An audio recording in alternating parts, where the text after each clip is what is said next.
Phase Cookies on Erie's Rock Alternative 9.5 WERG. Portugal, the man with the dead dog.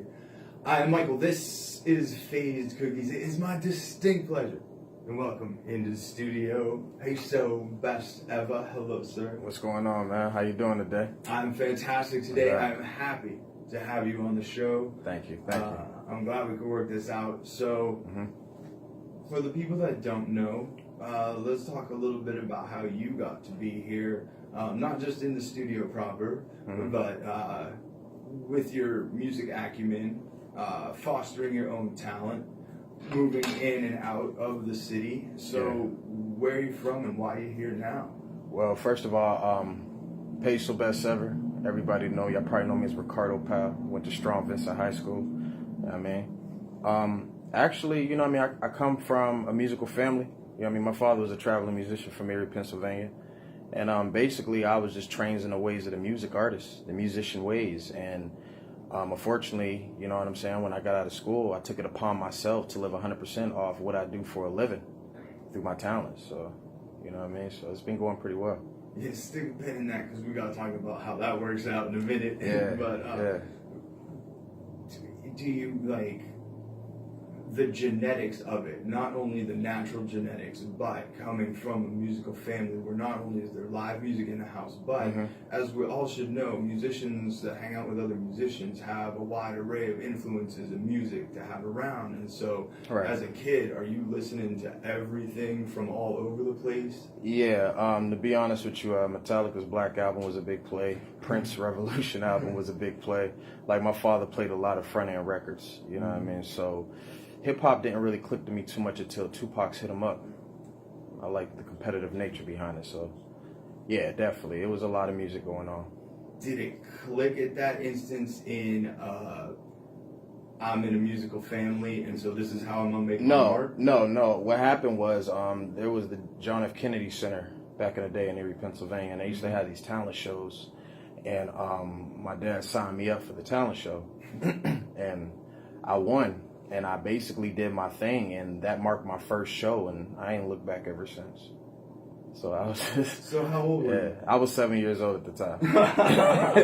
That was my first show. So and there's a bunch of 30-year-old dudes sitting on the couch going, Nah, I've been serious about it for a long time. You know what I mean? This is not just what I do, it's what I love. So, you know, I couldn't just find myself doing anything else.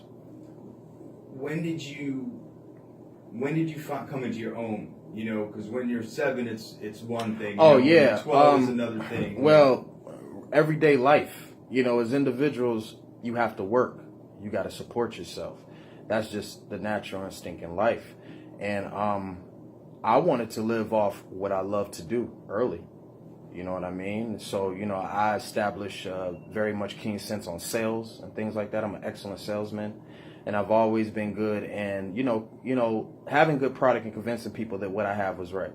Yeah. You know, so I did a crazy suicide move. One day I sold my PlayStation 2, the bulk one, and this is when the Greyhound station was up on Peach Street, and I just went to New York City and just said I want to get a deal, and I was homeless the first 20 minutes.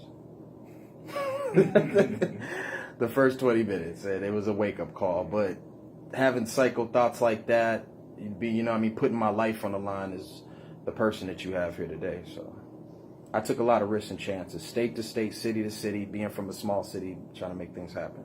So it's incredible. In studio, Payso best ever. Yes. Ricardo Powell. First up, I want to play Cold Rockin' It because I think, number one, this is such an accessible song. Yeah. I think the callbacks of your flow, like this late 80s Brooklyn thing. Right. Shout out to everybody in Brooklyn, Fulton Avenue. They know me out there. Talk about coming up with this song. You know, when was it out? Cold Rockin' It was from an album called Hell's Kitchen, Heaven's Dinner. Basically what that means in a sense of no matter what bad situation you are in, you can make the best of it. And that right there was a hip-hop song by the Front End Beastie Boys that I was a big fan of back in the day. Yeah. And my dad used to play that. So, you know, I'm a fan of taking sounds and things that I grew up on and accumulating them into good records. so I could feel good in doing it. You know, I don't want to just get on a Future beat or somebody else's beat just because everybody else is going. I get on what Payso feels. Right. So cold rocking it was something I used to dance to when I was young, and I, you know, made a cool song out of it. Here we go. Payso best ever. Cold rocking it. Face giggies. Let's go. Dope.